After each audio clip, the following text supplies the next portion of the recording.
شيعة يقول لك النبي صلى الله عليه وسلم مات وكان المفروض بعد منه علي. طب ايه اللي حصل؟ راح سيدنا ابو بكر نحى عليا.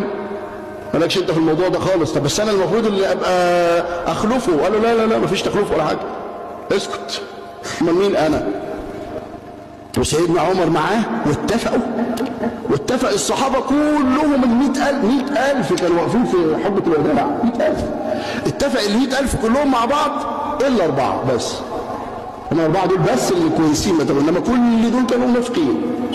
واتفقوا كلهم مع بعض على سيدنا علي حتى دخل عمر رضي الله عنه ودخل على فاطمة وأراد أن ينتقم منها فضربها ضربة كسر لها ذراعها حينما حجزها بالباب، وعلي في غرفته الغرفة اللي جنبه هو حاجز السيدة فاطمة في الباب، سيدنا عمر كده وبيكسر لها ضلوعها، وسيدنا علي قاعد في الأوضة اللي جنبه دي جالسا يقول حسبي الله ونعم الوكيل. والله حسبي الله ونعم الوكيل فيك يا أخي. عارف معركة صفين كان سيدنا علي عنده كم سنة؟ كان عنده 63 سنة. 63 سنة.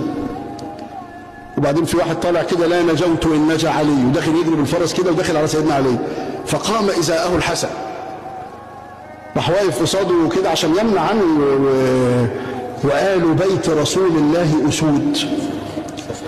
عارف لما سيدنا عثمان الناس حوطوه المبتدع عند البيت وكده، سيدنا علي بعت الحسن والحسين وقفوا على الباب اتخضبوا بالدم وما حدش عارف يدخل.